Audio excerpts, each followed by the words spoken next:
El Evangelio es según San Juan. En aquel tiempo había en Cafarnaúm un oficial del rey cuyo hijo estaba enfermo. Este, habiendo oído que Jesús venía de Judea a Galilea, fue a buscarle y le rogó descendiese a su casa y sanase a su hijo, porque se estaba muriendo. Mas Jesús le dijo: si no veis milagros y prodigios, no habéis de creer. El oficial repuso: decídle, Señor, antes que muera mi hijo. Ve, le dijo Jesús, tu hijo vive. Creyó el hombre la palabra que le había dicho Jesús y se marchó. Y cuando regresaba, salieronle al encuentro sus criados y notificaron que su hijo vivía. Preguntóles la hora en que había comenzado a mejorar, y ellos le respondieron: ayer a la hora séptima cesó la fiebre. Reconoció entonces el padre que era la misma hora en que le había dicho Jesús: tu hijo vive. Y creyó él y toda su familia. Pueden sentarse. La epístola que toma la carta del apóstol San Pablo a los Efesios. Hermanos, procurad andar sobre aviso, no como necios, sino como prudentes. Aprovechad el tiempo presente, porque los días son malos. Por tanto, no seáis imprudentes, sino entended cuál sea la voluntad de Dios, y no os entreguéis con exceso al vino, en el que hay lujuria, sino llenaos del Espíritu Santo. Recitad entre vosotros salmos, himnos y cánticos espirituales. Cantad y alabad al Señor en vuestros corazones. Dad siempre gracias por todo a Dios Padre, en el nombre de Jesucristo, y someteos los unos a los otros por reverencia a Cristo. En nombre del Padre, del Hijo, del Espíritu Santo. Amén. Dios te salve María, llena eres de gracia, el Señor es contigo. Bendita tú eres entre todas las mujeres, y bendito es el fruto de tu vientre, Jesús. Santa María, Madre de Dios, ruega por nosotros pecadores, ahora y en la hora de nuestra muerte. Amén. En el Padre, del Hijo y del Espíritu Santo. Amén.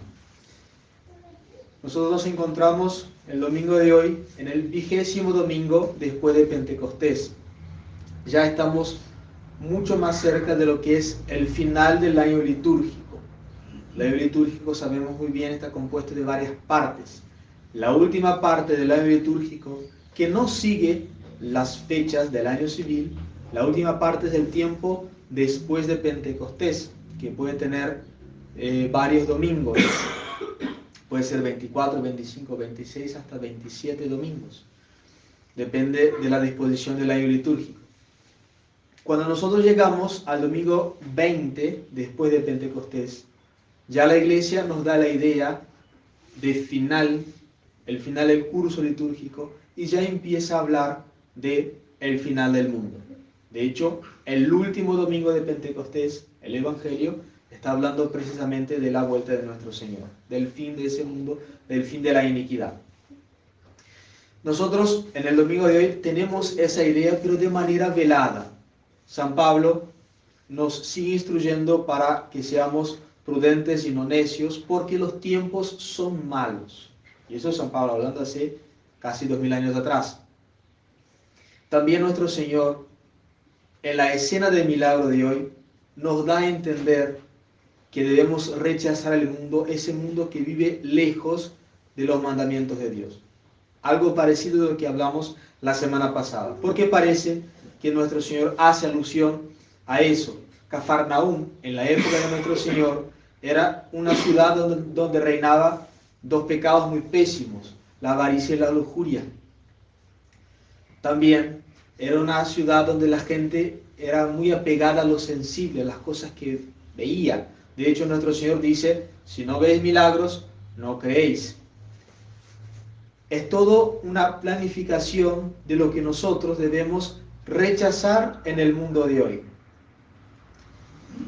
Hoy nosotros vivimos en un estado de cosas donde todo tiene que ser sensible, todo tiene que ser tangible, no hay lo espiritual. El santo cura de Ars, San Juan María Vianney, decía que si nosotros quitamos un sacerdote del pueblo, en pocos años ese pueblo se convierte en un pueblo bárbaro, pierde su civilización. Es lo que ocurre en el mundo.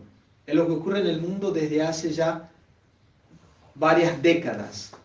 El sacerdocio, lo que quita los pecados del mundo, que es el ofrecimiento de la Santa Misa, la verdadera confesión, todos los demás sacramentos, eso fue retirado del mundo. Y el mundo volvió a la barbarie. Nosotros tenemos una cierta ventaja y una bienaventuranza en vivir en esos tiempos.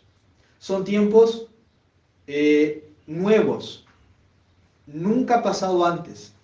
Es una ocasión absolutamente nueva, pero nosotros tenemos aquella bienaventuranza que dice nuestro Señor: bienaventurados los que creyeron sin ver. Nosotros no tenemos el auxilio de las cosas sensibles para fortificar nuestra fe. ¿Por qué digo no tenemos esos auxilios? Porque si nosotros vamos a unos años atrás, póngale un siglo atrás, teníamos toda una estructura en la iglesia. Veíamos a la cabeza visible de la iglesia, que era el sumo pontífice. La jurisdicción establecida de manera con que durante muchísimos siglos se manejó la iglesia. El mundo era católico y eso ayudaba a la fe. Hoy nosotros no tenemos eso. Por ende, nuestra fe tiene que ser mucho más viva, muchísimo más viva, porque, como dice San Pablo, la fe de las cosas que nosotros escuchamos, no de cosas que vemos. Puede ser que lo que nosotros veamos nos ayude a creer más y más firmemente, pero eso no es lo esencial. Los fariseos vieron los milagros de Cristo, estaban allí, ¿y qué es lo que dijeron? ¿Qué es lo que dijeron uno al otro? Miren que este hace milagros y nosotros no adelantamos en nada. Entonces, lo que nosotros podemos ver y nos puede ayudar a creer no es lo esencial. Puede ser de ayuda, pero lo que más fortalece la fe es la credibilidad, la verdadera aceptación de la verdad traída por nuestro Señor Jesucristo. Y esa verdad traída por nuestro Señor Jesucristo se encuentra en un solo lugar, en una sola religión, en una sola iglesia, que es la Iglesia Católica Apostólica Romana, que es precisamente lo que ha elevado el mundo desde la barbarie a la civilización. Porque si nosotros hacemos un análisis, un estudio histórico de cómo estaba el mundo en la época de nuestro Señor, si bien se habla de ese mundo como la plenitud de los tiempos, el mundo clamaba por un Redentor, clamaba por un Salvador. Todos los pueblos de la tierra, eso es algo comprobable, eso es historia universal. Todos los pueblos de la tierra esperaban un Salvador, esperaban un Redentor hasta la venida de nuestro Señor Jesucristo. Nosotros podemos comparar lo que era la sociedad, lo que era el individuo, el niño, la mujer, antes de la venida de nuestro Señor, antes de la institución de la iglesia. Para no alargarnos mucho, hablemos de la mujer. Cómo la iglesia la elevó a un estado de verdadera dignidad. En el paganismo, la mujer era un objeto. El hombre, el marido o el padre podía disponer hasta de la misma vida de su mujer o hija. Podía venderla como esclava. Y en el mismo pueblo judío, que en aquella época, antes de la venida de nuestro Señor, era así el pueblo de Dios, se había introducido la pésima costumbre, se había permitido el divorcio por la dureza del corazón del pueblo judío, como dice nuestro Señor, que una mujer podría ser rechazada, que está en contra de los libros sapienciales, que dicen, no rechacéis a la mujer de tu juventud. Entonces, solamente eso, solamente la dignidad de la mujer después de la religión cristiana. La mujer fue elevada desde una cosa a la dueña de la casa, al centro de la familia. Y fíjense bien, el objeto de mayor veneración en la religión cristiana es una mujer. Repito, el mayor objeto de veneración es una mujer. Porque el mayor objeto de adoración no puede ser otro que el único objeto de adoración, que es Dios nuestro Señor Jesucristo. Pero existe una diferencia muy grande entre la adoración y la veneración. La adoración corresponde única y exclusivamente a Dios nuestro Señor, a la Santísima Trinidad, a la persona de Jesucristo, porque su naturaleza humana está unida a la persona divina. Solamente a ese grupo corresponde la adoración. Pero en cuanto a la veneración, la Virgen María es más grande que la cruz. ¿Por qué? Porque la cruz tuvo contacto con nuestro Señor, tuvo contacto con su cuerpo, pero la Virgen fue la que le dio ese cuerpo. La Virgen es más que los clavos que sostuvieron a la víctima que murió por nuestros pecados, porque esos clavos sostuvieron a la víctima. La Virgen dio a la misma víctima. Entonces, la elevación de la mujer es grandísima. Los niños igual eran, así como la mujer, un objeto de una cosa que el hombre, el padre, podía utilizar, vender, sacrificar a los dioses, entre comillas dioses. Y ahora, 2000 años después, viene una activista que muy difícilmente sabrá la diferencia entre el uso de la B corta y la B larga, a decir que la iglesia es machista, decir que la iglesia rebaja a la mujer.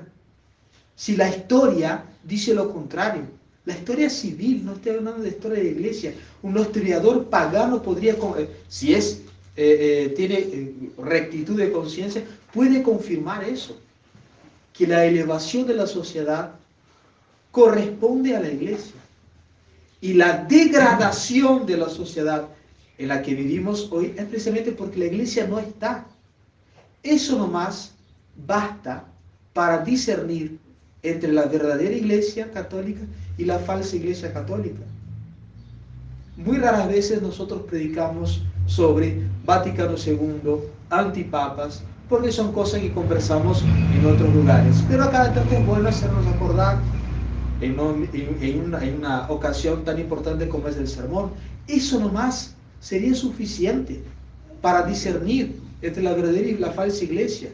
Nosotros estamos ahora en una pieza, en una casa, mientras la catedral de Tucumán, una cosa hermosísima, está llena de no católicos, llena con un culto que es una aberración, con un sacerdote, entre comillas, que promueve precisamente lo que la iglesia ataca. La verdadera iglesia ataca. Nosotros carecemos del apoyo de los sentidos, de lo que nos puede ayudar la fe. No estamos en una catedral, pero estamos en la iglesia. No físicamente, en cuanto a que no tenemos templos, lugares, pero sí tenemos lo más importante, que es la fe, que es lo principal en la lucha contra el mundo, en la lucha contra las pasiones. Sin la fe no queda nada. Es precisamente la fe, la esperanza y la caridad lo que nos eleva y lo que nos va a llevar al cielo, unida a todas las otras virtudes, pero esas son las principales. Y precisamente la Iglesia Católica Apostólica Romana es la única, y no podría ser de otra manera porque Dios es uno solo, que me entrega en bandeja esa fe verdadera. Fe verdadera que viene acompañada con el único culto que agrada a Dios, la Santa Misa. Fe que viene acompañada con las leyes morales que me hace aceptable a Dios. Fe que viene junto con todos los dogmas que debo creer y puedo dar la vida para defender un dogma. Y si doy la vida, muero como un mártir. En la fe sobrenatural, en la credibilidad en la palabra de nuestro Señor Jesucristo, pero esa misma fe vivificada por las obras de la caridad es lo que nos va a salvar, es lo que nos va a mantener dentro del mundo, pero no estando en él, estar en el mundo, pero no ser de Él, como explicábamos la semana pasada. Es el escudo que me ampara para estar en el mundo y no ser de Él. No vaya a ser que reciba el mismo reproche de nuestro Señor Jesucristo. Si no veis, no creéis. No vemos, creamos. Así como creyó el hombre, el padre del hijo que estaba enfermo. No vio la curación de su hijo, no lo vio, estaba lejos, pero creyó. Nuestro Señor dijo, tu hijo vive, y él creyó, y volvió a casa y quiso cerciorarse de que fuera el momento preciso, pero él no vio la curación. Nosotros, de la misma manera, debemos creer firmísimamente que la iglesia no va a ser salva por nosotros. Nosotros vamos a ser salvados por ella. Ella es la que nos salva. Y nuestro Señor Jesucristo, Dios y hombre verdadero, la ama porque es su inmaculada esposa. La cuida porque es la guía de los hombres sobre la tierra. Pero la iglesia está pasando por su pasión. Así como Dios Padre permitió que su Hijo pasara por la pasión tan dolorosa, por el bien del mundo, por la redención del género humano, asimismo, nuestro Señor Jesucristo permite esa pasión de la iglesia para que ella renazca en el último día como triunfante, que va a ser la iglesia triunfante en los cielos por todos los siglos. Y vamos a pedir a la Santísima Virgen María la gracia de las gracias, que es la perseverancia final, para ser parte de la iglesia triunfante junto con nuestro Señor Jesucristo por todos los siglos. Ave María Purísima. Sí, sí, Padre.